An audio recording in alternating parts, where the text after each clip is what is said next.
Hello साथीहरू, मेरो बारीमा चाहिँ हेर्नु कागती फल्दैछ। कस्तो मजाले कागती फलिरहेको छ। अनि यहाँनिर देख्न सक्नुहुन्छ यी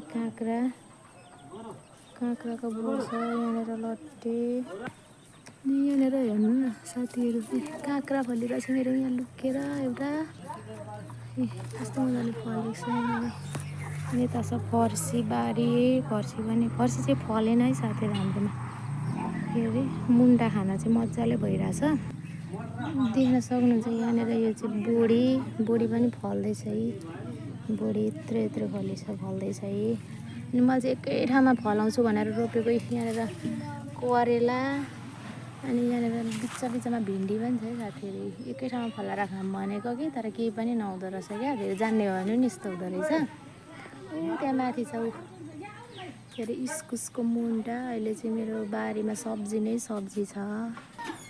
अनि यो चाहिँ हाम्रो छिमेकीको कोलाबारी। कति धेरै छ, 1 बिघामा छ कोला। कति धेरै छ। यहाँनिर हेर्नु न कोलाको घर देख्नुहुन्छ। आम्माम 20 जनाले खाँदा पनि सकिँदैन। यहाँनिर हाम्रो बुवाले गाई दिएर खोलेदिँदै हुनुहुन्छ। खोर्सानी यत्रो छ।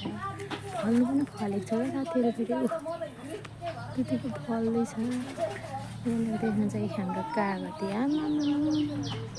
अनि यो हाम्रो ठुलो चाहिँ कटहरको बोट। अनि यहाँनिर कटहरहरू कति मजाले फलिरहेछ। अब पाक्ने बेला हुन लाग्यो है साथीहरू कटहर चाहिँ होइन। मजाले कटहर फलेको छ हाम्रो बारी। ल आजको भिडियो चाहिँ यति नै। हेरेर सब्सक्राइब गरिदिनु होला। By by.